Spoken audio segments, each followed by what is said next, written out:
আসসালামু আলাইকুম। সবাই কেমন আছেন? আশা করছি ভালো আছেন। তো আমরা জানি বর্তমানে ৫ই আগস্টের পর থেকে বাংলাদেশ এবং ভারতের মধ্যে কিন্তু একটা খুব বৈরী একটা সম্পর্ক বিরাজ করছে, বা বাংলাদেশ এবং ভারতের মধ্যে কিন্তু সম্পর্কটা একদম তলানিতে গিয়ে পৌঁছেছে। তো এমন পর্যায়ে হচ্ছে বাংলাদেশের সেনাপ্রধান ওয়াকারুজ্জামান সে কিন্তু একটা তার অনুষ্ঠানে বা একটা তার বক্তব্য, যেখানে সে মেবি হচ্ছে সেনাবাহিনীর একটা যে কোনো অনুষ্ঠানে সে কিন্তু একটা বক্তব্য দিয়েছে যে বাংলাদেশের সেনাবাহিনীকে প্রস্তুত থাকতে হবে যে কোনো সময় যুদ্ধ পরিস্থিতি মোকাবেলার জন্য। এবং এর পরিপ্রেক্ষিতে আমরা যদি দেখি, ভারতীয় যে পররাষ্ট্রমন্ত্রী আছেন, ভারতের যে প্রতিরক্ষা মন্ত্রী আছে, তিনিও কিন্তু বলেছেন যে বাংলাদেশের সাথে যুদ্ধ করার জন্য কিন্তু ভারতকে প্রস্তুত থাকতে হবে। বাংলাদেশের সেনাপ্রধান ওয়াকারুজ্জামান তার বক্তব্যে যা বলেছে যে বাংলাদেশের জনগণ এবং বাংলাদেশের সেনাবাহিনীকে হচ্ছে যে কোনো কঠিন পরিস্থিতির জন্য প্রস্তুত থাকতে হবে। কারণ আমরা জানি যে ভারত তাদের সীমানায়, বিশেষ করে বাংলাদেশের যে সীমানায়, তারা কিন্তু নানা রকম ঝামেলা সৃষ্টি করছে। এবং তারা কিন্তু প্রতিদিনই হচ্ছে বাংলাদেশের যে সীমানা আছে ভারতে উত্তর এবং উত্তরে, দক্ষিণে, পূর্বাঞ্চলে যতটুকু সীমানা আছে প্রত্যেকটা জায়গায় কিন্তু তারা নানা রকম মিসাইল স্থাপন করছে, তারা তাদের সেনা ঘাঁটি করছে। দেখা যাচ্ছে মণিপুরীদের দাঙ্গার কথা বলে তারা কিন্তু তাদের যে সেভেন সিস্টার্স ওই সাইডে ত্রিপুরা, মিজোরাম, ওই দিকগুলোতে কিন্তু তারা হচ্ছে তাদের সীমানায় কিন্তু অনেক 3 গুণ সেনাবাহিনী কিন্তু নিযুক্ত করেছে অলরেডি। এবং তারা হচ্ছে যে ভারতের যে পররাষ্ট্রমন্ত্রী আছে, সে কিন্তু একদম খোলাখুলি একটা সমাবেশে সে কিন্তু বলেছে বাংলাদেশের বিরুদ্ধে যুদ্ধ করার জন্য ভারতকে প্রস্তুত হতে হবে। এবং বাংলাদেশের সেনাপ্রধান সে কিন্তু বলেছে যে ভবিষ্যতে হচ্ছে সময় আরও খারাপ হতে পারে বা হতে চলেছে, সেটার জন্য হচ্ছে বাংলাদেশের মানুষকে হচ্ছে সব সময় প্রস্তুত থাকতে হবে। এবং এটা যেহেতু বাংলাদেশের সেনাপ্রধান ওয়াকারুজ্জামান একটা অনুষ্ঠানের সামনাসামনিই বলেছে, তো আমাদের এই জিনিসটাকে আসলে একটু মনোযোগ দিয়ে দেখতে হবে, এবং সে কোন পরিপ্রেক্ষিতে বা কোন দৃষ্টিকোণ থেকে তার কথাগুলো বলেছেন সেটা কিন্তু আমাদের একটু চিন্তা ভাবনা করার অবশ্যই প্রয়োজন আছে। এখানে হচ্ছে আমাদের বোঝার বিষয় হচ্ছে যে একটা সেনাপ্রধান ঠাস করে কথা বলে ফেললো সেটা কিন্তু না। সে কিন্তু হচ্ছে বা প্রত্যেকটা দেশের পারিপার্শ্বিক অবস্থা এবং ভৌগোলিক অবস্থান এবং অন্যান্য দেশের রাজনৈতিক অবস্থা কি আছে, এবং বাংলাদেশে কি ওপরে কী রকমের হামলা বা কী রকমের ষড়যন্ত্র হতে পারে, সে সব কিছু চিন্তা ভাবনা করেই কিন্তু তার বক্তব্যটা দিয়ে থাকেন। আমরা যদি দেখি যে একজন রাজনৈতিক ব্যক্তিত্ব, তারা যদি কোনো কথা বলেন বা কোনো কিছুর জন্য বা আহ্বান জানান, সেটা কিন্তু তাদের রাজনৈতিক দলের হচ্ছে সুফলের জন্য বা রাজনৈতিক কাজে যেন অগ্রগতি হয় সেজন্য বলেন। কিন্তু একজন সেনাপ্রধান যদি কোনো কথা বলেন, সেটা কিন্তু সম্পূর্ণ পারিপার্শ্বিক অবস্থান বা ভৌগোলিক অবস্থান বা দেশের অভ্যন্তরে বা বাহিরের দেশগুলো বা নিজের দেশের বা ভেতরে বা আমাদের দেশের জন্য কী চিন্তাভাবনা করছেন, সেই সব কিছু চিন্তাভাবনা করেই কিন্তু সে কিন্তু হচ্ছে তার এই স্টেটমেন্টটা একটা আনুষ্ঠানিক জায়গায় সেটাকে কিন্তু দিয়েছেন। এবং সেনাপ্রধানের কথা থেকে কিন্তু মোটামুটি একটু ধারণা করা যায় যে বাংলাদেশকে তিনি বা বাংলাদেশের জনগণকে এবং বাংলাদেশের সেনাবাহিনীকে কী কারণে প্রস্তুত থাকার কথা বলেছেন। সেটা হচ্ছে আমরা দেখছি যে ভারতের মিডিয়া থেকে শুরু করে ভারতের বর্তমান যে বিজেপি সরকার আছে ইনি এবং ভারতের সীমানায় যে কর্মকাণ্ডগুলো আছে সেগুলো কিন্তু একটা যুদ্ধ পরিস্থিতি হয়ে যাওয়ার মতো একটা অবস্থান, ঠিক আছে। এবং তার প্রকাশ্যে কিন্তু বলছে যে যুদ্ধের জন্য প্রস্তুতি থাকার জন্য। এই কারণেই বা এই যে ভারতের যে তাদের যে কর্মকাণ্ড বা তাদের যে পররাষ্ট্র নীতি বা তারা যে বাংলাদেশের উপরে যে পরিমাণে বিদ্বেষ ছড়ানোর চেষ্টা করছে, সব কিছু যদি আমরা একদম পুঙ্খানুপুঙ্খ বিচার বিশ্লেষণ করি, তাহলে কিন্তু বুঝতে পারছি যে ভারত হচ্ছে যে একটা যুদ্ধ লাগানোর জন্য একটা প্রস্তুতি নিচ্ছে, বা তারা চাচ্ছে যে বাংলাদেশের তরফ থেকে হচ্ছে এমন কোনো পরিস্থিতির সৃষ্টি হোক যে কারণে বাংলাদেশে তারা যে কোনো সময় ঢুকতে পারে বা বাংলাদেশে একটা অশান্তি সৃষ্টি করতে পারে, বা গৃহযুদ্ধর মতো একটা অবস্থা যেন বাংলাদেশে বাংলাদেশে সৃষ্টি হয়। এর মধ্যে আমরা দেখেছি ভারতের উত্তর পূর্বাঞ্চলে হচ্ছে যে ভারতের অনেক সেনা মোতায়েন করা হয়েছে, এবং এটা যে লুকোচুরি করে করা হয়েছে তা কিন্তু না। তারা হয়তোবা উত্তর পূর্বাঞ্চলের পরিস্থিতি, মণিপুরি, আসাম, মিজোরাম এইগুলোর হচ্ছে পরিস্থিতি দেখিয়ে তারা সেনাবাহিনী বলছে যে মোতায়েন করেছে, কিন্তু আসলে তারা বাংলাদেশের বর্ডার থেকে অনেক কাছে কিন্তু তাদের সেনা ঘাঁটিগুলো করেছে। তো এখান থেকে বোঝা যাচ্ছে ভারত কি পরিকল্পনা করে তাদের এই কাজগুলো করছে। আমরা যদি দেখি ভারতের সাথে টোটালটা আমরা জানি যে বাংলাদেশের 3 দিকেই হচ্ছে ভারত। তো পশ্চিমবঙ্গ বলেন বা উত্তর পূর্বাঞ্চলে, ভারতের যে উত্তর পূর্বাঞ্চলগুলো আছে সেই সীমানায় কিন্তু আমরা দেখিনি যে কোনো রকম মানে আশঙ্কা আছে যুদ্ধ পরিস্থিতি বা কোনো রকম গ্যাঞ্জাম সৃষ্টি হওয়ার মতো কোনো পরিস্থিতি এখনও সৃষ্টি হয়েছে বা হচ্ছে। কিন্তু ওদিক দিয়ে যদি আমরা দেখি যে পাকিস্তান এবং চীনের সাইডে যে বর্ডার আছে ভারতের, সেখানে কিন্তু সবসময় একটা যুদ্ধ পরিস্থিতি লেগে থাকে, কিন্তু বাংলাদেশের ক্ষেত্রে কিন্তু সেই জায়গাটা কিন্তু একদমই উল্টো। বাংলাদেশের এবং ভারতের সীমানায় কিন্তু পরিস্থিতিটা কিন্তু সেরকম ভারত চীন বা ভারত পাকিস্তানের সীমানার মতো কিন্তু বাংলাদেশ এবং ভারতের সীমানার অবস্থান করছে না, বা সেরকম একটা যুদ্ধ ভাব বা সেরকম একটা অলওয়েজ একটা গ্যাঞ্জামের ভাব কিন্তু বাংলাদেশ ভারতের সীমানায় কখনো ছিল না।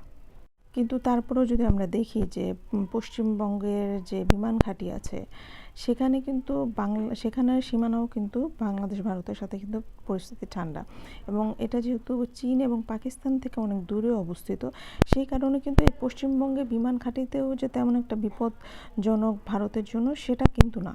তারপরও পশ্চিমবঙ্গের যে বিমান ঘাঁটি আছে সেখানেও হচ্ছে ভারত হচ্ছে রাফায়েল যুদ্ধ বিমান বা রকেট যেটা আছে সেটা কিন্তু সে এখানে স্থাপন করেছে, এবং এই বিমান ঘাঁটি বাংলাদেশ থেকে খুব একটা বেশি দূরে নয়, মাত্র 15 বা 20 কিলোমিটার হবে এরকম একটা দূরত্বের মধ্যে কিন্তু পশ্চিমবঙ্গ এবং বাংলাদেশের বর্ডারে হচ্ছে সীমানা ভারতের যে বিমান ঘাঁটি আছে সেটার কিন্তু অবস্থান। এবং এর মধ্যে যদি আমরা দেখি দ্য হিন্দু কিন্তু অলরেডি একটা নিউজ করেছে যে চীনের সীমানা থেকে রাফায়েল যুদ্ধ বিমান যেটা আছে ওখানে সম্ভবত কয়েকটাই আছে, ওখান থেকে হচ্ছে 2টা বিমান হচ্ছে রাফায়েল যুদ্ধ বিমান হচ্ছে পশ্চিমবঙ্গে যে বিমান ঘাঁটি আছে সেখানে স্থাপন করা হয়েছে, এবং তারা হচ্ছে কিছুক্ষণ পরপরই হচ্ছে সীমানার টহল দিচ্ছে। এটা ছাড়াও হচ্ছে তারা বিহার এবং ঝাড়খণ্ডে হচ্ছে রাফায়েল আরও 2টি যুদ্ধ বিমান কিন্তু তারা ওখানে মোতায়েন করেছে বাংলাদেশের সীমানার কাছে। এবং আমরা যদি দেখি যে এই পশ্চিমবঙ্গে চীন এবং পাকিস্তান থেকে কিন্তু ভারতের কোনো মানে আর সংকটের বা জায়গা নেই, ঠিক আছে। ওরও তারা এখানে কি করেছে, 2টো ফাইটার জেটও কিন্তু এখানে এনে তারা রেখেছে এই যে পশ্চিমবঙ্গে যে বিমান ঘাঁটি আছে।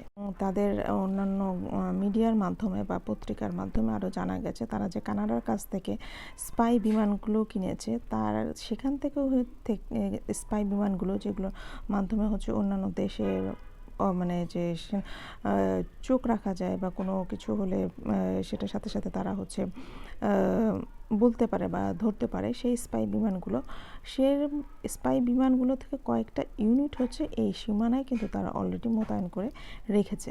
এগুলো হচ্ছে সরাসরি বাংলাদেশের সীমানায় কিন্তু তারা হচ্ছে নজরদারি করছে, যাতে বাংলাদেশ থেকে কোনো কিছু হলে তারা যাতে সাথে সাথে এটার ব্যবস্থা নিতে পারে। স্পাই বিমানগুলো আছে, এই বিমানগুলো হচ্ছে তার রাডারের মাধ্যমে 250 কিলোমিটারের মধ্যে যে এরিয়াটা আছে সেই পুরো এরিয়াটাকে হচ্ছে তারা কিন্তু কাভার করতে পারে। তাহলে আমরা কি বুঝতে পারি, এই বিমান যদি তারা উত্তর পূর্বাঞ্চলে স্পাইয়ের জন্য রাখে তাহলে কিন্তু এই বিমানের যে রাডারটা আছে সেটা হচ্ছে ঢাকা পর্যন্ত কিন্তু কাভার করতে পারবে, বা ঢাকা পর্যন্ত যেহেতু 250 কিলোমিটার, তো ঢাকা পর্যন্ত কি হচ্ছে বা ঢাকার এই যে আশেপাশে যে এলাকায় কোনো রকম যদি কোনো কার্যক্রম করা হয় সেগুলো কিন্তু সে ধরে ফেলতে পারবে। যদি এখন বর্তমানে যদি দেখি ভারত কিন্তু তার উত্তরাঞ্চলে বা 7 সিস্টার্সে কিন্তু ইদানিংকালের মধ্যে অনেক সেনা মানে নিয়োগ করেছে। কিছুদিন আগেও যেটার সংখ্যা ছিল 19,000, এখন বর্তমানে সেটা প্রায় 35,000-এর মতো হয়ে গেছে, উপরে বা নিচে কম বেশি হতে পারে, বাট 35,000 সেনা তারা হচ্ছে এই যে উত্তরাঞ্চলে যে বাংলাদেশের বর্ডারটা আছে বর্ডারের মধ্যে কিন্তু তারা নিয়োগ করেছে। এই উত্তরাঞ্চলে তারা হচ্ছে আমেরিকার তৈরি M777 হচ্ছে যুদ্ধ যে বিমান আছে সেটাও কিন্তু তারা নিয়োগ করেছে, এবং পিনাকা মিসাইলও হচ্ছে সে জায়গায় হচ্ছে বসানো হয়েছে। এবং ইদানিং কালের মধ্যে হচ্ছে সে এখানে হচ্ছে উত্তর যে অঞ্চল আছে সেভেন সিস্টার্সে, সেখানে হচ্ছে রাফায়েল যুদ্ধ বিমানও হচ্ছে ভারত নিয়োগ করেছে অলরেডি তারা। এটা যদি আমরা দেখি, এই ঘোষণা কিন্তু যে ভারতের যে পররাষ্ট্রমন্ত্রী আছে রাজনাথ সিং, সে কিন্তু একটা সমাবেশে বহুত আগেই কিন্তু বলেছিল যে বাংলাদেশের বিপক্ষে হচ্ছে যুদ্ধ করতে হবে, এবং তার এই ঘোষণা দেওয়ার পর থেকেই হচ্ছে কিন্তু বাংলাদেশের যে চারপাশে যে ভারতের বর্ডার আছে বা সীমানা আছে, সেই সীমানায় সেভেন সিস্টার্সে এই যে মণিপুরে, আসাম, মিজোরাম এই সাইডে যে বর্ডার আছে এবং পশ্চিমবঙ্গে এই জায়গাগুলোতেও কিন্তু সে তার সেনা সদস্য বাড়িয়েছে, এবং ওইখানে হচ্ছে নানা রকম সামরিক যে যুদ্ধের যে সমরাস্ত্রগুলো আছে সেগুলো কিন্তু বিশাল একটা পরিসরে তারা কিন্তু এখন বর্তমানে নিয়োগ করেছে। তো তারা পরিষ্কারভাবেই বলেছে বাংলাদেশের বিরুদ্ধে হচ্ছে যুদ্ধ ঘোষণা করতে যাচ্ছে তারা।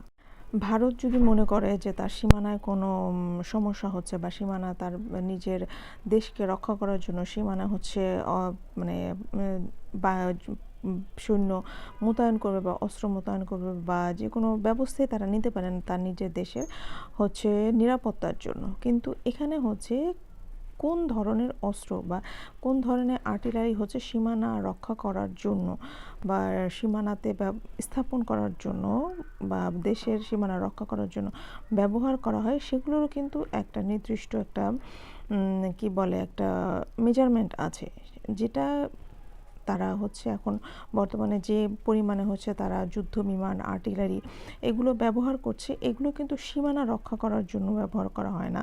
এগুলো সাধারণত যুদ্ধ বা যুদ্ধ বাঁধানোর জন্য, যুদ্ধ পরিস্থিতি হয়ে যাচ্ছে কোনো দুই দেশের সাথে, এরকম পরিস্থিতি হলে হচ্ছে ভারত এখন বর্তমানে তারা বাংলাদেশে পুরো সীমানায় আশেপাশে যে সীমানাগুলো আছে সেই সীমানায় যেসব ব্যবস্থা গ্রহণ করেছে, এইগুলো সম্পূর্ণ কিন্তু একটা যুদ্ধ পরিস্থিতি হলে কিন্তু একটা দেশ কিন্তু মানে এগুলো স্থাপন করে। তো ভারত এটা ইচ্ছা করেই করছে বা বাংলাদেশকে উস্কানি দেওয়ার জন্যই করছে কিনা সেটা কিন্তু বোঝার বিষয় আছে। সাধারণত যেসব অস্ত্রগুলো থাকে, অ্যাসল্ট রাইফেল, মেশিন গান এবং সাধারণ অস্ত্র দিয়ে সাধারণত হচ্ছে সীমানায় যারা থাকে তারা হচ্ছে এইসব অস্ত্রগুলো সীমানা রক্ষা করার জন্য ব্যবহার করা হয়। এখন যে কথাটা হচ্ছে যে ভারত যেরকম একটা স্বাধীন দেশ, বাংলাদেশও কিন্তু ঠিকই স্বাধীন একটা দেশ। ভারত যেভাবে সীমানায় যেসব মেশিন গান এবং যুদ্ধ বিমান এবং রকেট লঞ্চার যেগুলো আছে সেগুলো যেহেতু মোতায়েন করেছে, এটা কিন্তু একদমই ধরে নেওয়ার কথা যে বা এরকম অস্ত্র যদি কোনো দেশ তার সীমানায় হচ্ছে মোতায়েন করে, তার প্রতিবেশী দেশ যে আছে সেই প্রতিবেশী দেশ কিন্তু সেটাকে থ্রেট হিসেবেই গণ্য করবে, এবং যেহেতু ভারত এই কাজগুলো করছে সেক্ষেত্রে এটা কিন্তু বাংলাদেশের জন্য একটা থ্রেট হিসেবে কাজ করবে, এবং এটা আসলেই বাংলাদেশের জন্য থ্রেট। তো এই ক্ষেত্রে দুইটা পদক্ষেপ আছে, যেটা হচ্ছে প্রথমত হচ্ছে কূটনৈতিকভাবে এটা সমাধান করা যায় বা কূটনৈতিকভাবে বা এখানে ভারতের কাছে জানতে চাওয়া হতে পারে যে আপনি হঠাৎ করে সীমানায় এরকম ভারী ভারী যুদ্ধ অস্ত্রগুলো এবং এত সৈন্য কেন হচ্ছে বহাল করছেন, ঠিক আছে। এবং সেক্ষেত্রে যদি কোনো অ্যান্সার না থাকে বা অ্যান্সার তাদের কাছ থেকে না পাওয়া যায়, সেই ক্ষেত্রে হচ্ছে অন্য যে দেশ থাকে বা বাংলাদেশ যদি হয়, সেটা কিন্তু তাহলে কিন্তু বাংলাদেশের যে সেনাবাহিনীরা আছে তারা কিন্তু তাদের মতো করে এটাকে প্রতিহত করার চেষ্টা করবে। আমার মতে যেহেতু ভারত তাদের সৈন্যবাহিনী এবং যুদ্ধ সমরাস্ত্র যেগুলো আছে তারা হচ্ছে বাংলাদেশের বর্ডারের খুব কাছাকাছি হচ্ছে স্থাপন করেছে, তো এখন মোক্ষম সময় হচ্ছে কূটনৈতিকভাবে হচ্ছে ভারতকে এটার জিজ্ঞেস করা বাংলাদেশের পক্ষ থেকে যে আপনারা এই কাজগুলো কেন করছেন, কি কারণে হচ্ছে সীমানায় এরকমভাবে হচ্ছে আপনারা সৈন্য বাড়াচ্ছেন এবং এরকম যুদ্ধ অস্ত্রগুলো আপনারা কেন সীমানায় স্থাপন করছেন, এটার কারণ বাংলাদেশকে অবশ্যই জানাতে হবে। যেহেতু আমরা জানি যে ভারতের সাথে হচ্ছে আওয়ামী লীগের, বিশেষ করে শেখ পরিবার, শেখ হাসিনার সাথে হচ্ছে তাদের হচ্ছে ভালো সম্পর্ক ছিল, এবং 5ই আগস্টের পরে সে ভারত পুরো বিশ্বের মধ্যে কোনো দেশ কিন্তু হাসিনাকে হচ্ছে আশ্রয় দিতে চায়নি, কিন্তু ভারত কিন্তু দিয়েছে। তো ভারতকে জিজ্ঞাসা করতে হবে কূটনৈতিকভাবে যে আপনাদের হাসিনাকে তো আপনাদের কাছেই দিয়ে দেওয়া হয়েছে, তাহলে আপনারা এখন কেন সীমানায় এত বেশি যুদ্ধ পরিস্থিতির মতো অবস্থা সৃষ্টি করছেন। এবং তারা যদি এটার অ্যান্সার না দেয়, ঠিক আছে, তারা বারবারই বলছে বাংলাদেশের সার্জিক্যাল স্ট্রাইক করার কথা, বা কিছুদিন আগে আমরা যদি দেখি মমতা ব্যানার্জি বলেছে শান্তিরক্ষী বাহিনী হচ্ছে পাঠাতে হবে এবং তারা হচ্ছে তাদের কিছু সংখ্যক জনগণ আছে বা যারা বিজেপি করে তারা বলছে যে বাংলাদেশে সার্জিক্যাল স্ট্রাইক করতে হবে। তো এই ক্ষেত্রে হচ্ছে তারা যদি কূটনৈতিকভাবে অ্যান্সার না দেয়, সেক্ষেত্রে বাংলাদেশের সেনাবাহিনীকে অবশ্যই তাদের যে পরিকল্পনা আছে বা তারা যেটা করতে চাচ্ছে সার্জিক্যাল স্ট্রাইক, সেটার জন্য হচ্ছে বাংলাদেশের সেনাবাহিনীকে অবশ্যই প্রস্তুতি থাকতে হবে। এবং এটার শুধু যে ভারতের জন্য না, বাংলাদেশের সুরক্ষার জন্য, বাংলাদেশের নিরাপত্তার জন্য কিন্তু আমাদের এখন থেকে হচ্ছে প্রস্তুতি থাকতে হবে। এবং আমরা যদি সাধারণ জনগণ হয়তো বা এইসব পররাষ্ট্রনীতি বা এদের যে রাজনৈতিক যে খেলা, সেটা আমরা না বুঝতে পারি, কিন্তু সেনাবাহিনীর যে প্রধান আছে বা সেনাবাহিনীতে যারা আছে তারা কিন্তু এই জিনিসটা জানে, ঠিক আছে। এই কারণেই হচ্ছে আমাদের সেনা প্রধান হচ্ছে তার বক্তব্য থেকে আমরা ভালোভাবেই বুঝতে পেরেছি যে ভারত আসলে ভেতরে ভেতরে কীরকম ষড়যন্ত্র করছে বাংলাদেশকে নিয়ে। এবং এই কারণেই হচ্ছে সে এই কথাটা বলেছে যে বাংলাদেশের সামনে বড় বিপদ আসতে পারে, যেটার জন্য বাংলাদেশের জনগণকে এবং বাংলাদেশের যে সেনারা আছে, প্রত্যেক পর্যায়ে সেনারা, তাদেরকে হচ্ছে প্রস্তুতি থাকতে হবে। তো এখন বাংলাদেশে যেটা করা উচিত বা বাংলাদেশের সরকারের এবং বাংলাদেশের সেনাবাহিনীর প্রধান যারা আছে সবাই মিলে এটা হচ্ছে কূটনৈতিকভাবে ভারতকে জিজ্ঞাসা করতে হবে যে ভারত এই কাজগুলো কেন করছে। এবং ভারত আমরা দেখেছি কিছুদিন আগে বাংলাদেশে হচ্ছে পাকিস্তানের সাথে সরাসরি পণ্য আসার কারণে তারা কিন্তু নানা দুশ্চিন্তায় পড়েছে এবং তারা এটা নিয়ে অনেক মিথ্যা প্রোপাগান্ডা ছড়িয়েছে যে পাকিস্তান থেকে হচ্ছে আমরা অস্ত্র এনেছি, যার কারণে হচ্ছে ভারতের দুশ্চিন্তা সৃষ্টি হয়েছে, ঠিক আছে। তো ভারতকে এটা আমাদের বোঝাতে হবে কূটনৈতিকভাবেই যে বাংলাদেশ পাকিস্তানের সম্পর্ক বৃদ্ধি হবে ঠিকই, কিন্তু বাংলাদেশের সার্বভৌমত্ব নষ্ট করে নয়। কোনো দেশই বাংলাদেশের ভেতর থেকে ভারত যদি মনে করে পাকিস্তান বাংলাদেশের ভেতরে হয়ে বাংলাদেশের ভূমি বা বাংলাদেশে বসে হচ্ছে ভারতের বিরুদ্ধে কোনো কর্মকাণ্ড চালাবে বা জঙ্গি কর্মকাণ্ড পরিচালনা করবে, সেটা কিন্তু সম্ভব না। এটা ভারত সরকারকে হচ্ছে বোঝাতে হবে। এটা সম্পূর্ণ ভারতের সাথে বাংলাদেশে একটা হচ্ছে বাণিজ্যিক সম্পর্ক, ঠিক আছে। এবং ভারতকে এটাও বলতে হবে বাংলাদেশে যাই হোক না কেন, এটা বাংলাদেশের আভ্যন্তরীণ অবস্থান, আভ্যন্তরীণ বিষয়, এই বিষয়গুলোতে আপনাদেরকে নাক গলানো চলবে না। আপনাদের দেশের বিষয়ে যেমন বাংলাদেশ কখনো নাক গলায় না, আপনারাও বাংলাদেশের আভ্যন্তরীণ কোনো বিষয়ে নাক গলাতে আসবেন না, ঠিক আছে। বাংলাদেশ কি করবে সেটা বাংলাদেশ ভালো জানে। এবং সেক্ষেত্রে বাংলাদেশের সরকারের প্রধান যেটা কাজ করতে হবে, বাংলাদেশে এখন বর্তমানে সরকার আসার পরে হচ্ছে চীনের সাথে আমাদের কিন্তু একটু দূরত্ব সৃষ্টি হয়েছে বা চীনের যেসব প্রকল্পগুলো আছে সেগুলো কিন্তু এখন আমরা দেখছি যে কিছুটা বন্ধ হয়ে আছে। তো চীনের সাথে হচ্ছে বাংলাদেশের সম্পর্ক আরও বৃদ্ধি করতে হবে এবং চীনের সাহায্য নিয়ে ভারত যদি কোনো পরিকল্পনা করে থাকে, তাহলে বাংলাদেশের, আমি মনে করি যে চীন ছাড়া বাংলাদেশের আসলে এখন পরীক্ষিত কোনো বন্ধু নেই, ঠিক আছে। তো যত দ্রুত সম্ভব চীনের সাথে হচ্ছে সম্পর্ক বৃদ্ধি করতে হবে। এবং বাংলাদেশের সরকারের, আমরা জানি যে বাংলাদেশে একটা বিশাল একটা ফান্ড চলে যায় বাংলাদেশের যে 3 বাহিনীতে যারা কাজ করে, পুলিশ থেকে আরও 3 বাহিনী যারা আছে, তাদের হচ্ছে ব্যবস্থাপনা বা তাদের জীবনযাপনের বা তাদের যে ভরণ পোষণের ক্ষেত্রে একটা বিশাল অ্যামাউন্ট কিন্তু বাংলাদেশের সরকারের রাজস্ব থেকে চলে যায়। তো এই জায়গাটাকে কমিয়ে বাংলাদেশের যে বিশেষ করে বিমান বাহিনী এবং নৌবাহিনী এবং বাংলাদেশের সেনাবাহিনী, পুলিশ, এদের হচ্ছে সমরাস্ত্র কিনতে হবে বাংলাদেশে। আরও আধুনিক যুদ্ধ বিমান, আধুনিক যুদ্ধ জাহাজ, তারপর হচ্ছে সাবমেরিন, বাংলাদেশে মাত্র 2টো সাবমেরিন আছে। তো বাংলাদেশে যদি সমুদ্রপথেও যদি ভারত যদি আমাদেরকে আক্রমণ করতে চায়, সেক্ষেত্রে কিন্তু আরও কিন্তু 3-4-5টা কিন্তু সাবমেরিন বাংলাদেশের প্রয়োজন আছে। তো চীন যেহেতু আমাদের কাছে 2টা সাবমেরিন দিয়েছিল, তখনও কিন্তু ভারত, আমরা দেখেছি যে আমাদের সাথে 2015-তে মেবি চীনের থেকে 2টা সাবমেরিন কেনা হয়েছিল। এটা হচ্ছে পুরাতন একটা সাবমেরিন, সেটা নিয়েও কিন্তু ভারত বাদ সেধেছিল। তো বাংলাদেশে নতুন সাবমেরিন কিনতে হবে, ভালো যুদ্ধ বিমান, ড্রোন কিনতে হবে, আরও মানে সমরাস্ত্র দিয়ে বাংলাদেশকে অনেক বেশি উন্নত করতে হবে, যাতে বাংলাদেশ যে কোনো পরিস্থিতিতে নিজের দেশকে রক্ষা করতে পারে। এখন হয়তো বা অনেক সুশীল সমাজে যারা আছে তারা বলতে পারে অস্ত্র কিনে যুদ্ধ পরিস্থিতি কেন সৃষ্টি করব না। বিশ্বের এখন যে পরিস্থিতি আছে, আমরা দেখছি যে সব জায়গায় সব দেশেই কিন্তু হঠাৎ কিন্তু যুদ্ধ লেগে যাচ্ছে। তো সেই জায়গাটা থেকে বাংলাদেশকে অবশ্যই উন্নত হতে হবে। আমরা জানি বাংলাদেশের সেনাবাহিনী অনেক ভালো অবস্থানে আছে, কিন্তু বাংলাদেশের নৌবাহিনী এবং বিমান বাহিনীর অবস্থা কিন্তু খুব একটা ভালো না। ঠিক আছে, সেটাকে আরও অনেক বেশি উন্নত করতে হবে। তো বাংলাদেশের সরকারের এই জায়গাটায় হচ্ছে ফোকাস করতে হবে, বাংলাদেশের যে বিমান বাহিনী এবং নৌবাহিনীটাকে আরও শক্ত করতে হবে, আরও ভালো ভালো আধুনিক অস্ত্রগুলো যেগুলো আছে বা আধুনিক যানবাহনগুলো যেগুলো আছে সেগুলোকে কিনতে হবে। এবং ভারতকে অবশ্যই অবশ্যই অবশ্যই কূটনৈতিকভাবে তাকে প্রশ্ন করতে হবে যে ভারত কেন এই কাজগুলো করছে বা ভারত কেন বাংলাদেশকে এরকম উস্কানি দিচ্ছে এবং সীমান্তে ঝামেলা সৃষ্টি করার জন্য তারা কেন এই কাজগুলো করছে। তো এটার বিষয় যদি আপনাদের মনে হয় যে আরও কোনো কিছু বাদ পড়ে গেছে বা আমার কোনো জায়গায় বলতে ভুল হয়ে গেছে, অবশ্যই আমাকে জানাবেন, বা আপনাদের যদি ভিন্ন কোনো মত থাকে আমাকে কমেন্ট সেকশনে জানাতে পারেন। ভালো থাকবেন সবাই, আল্লাহ হাফেজ।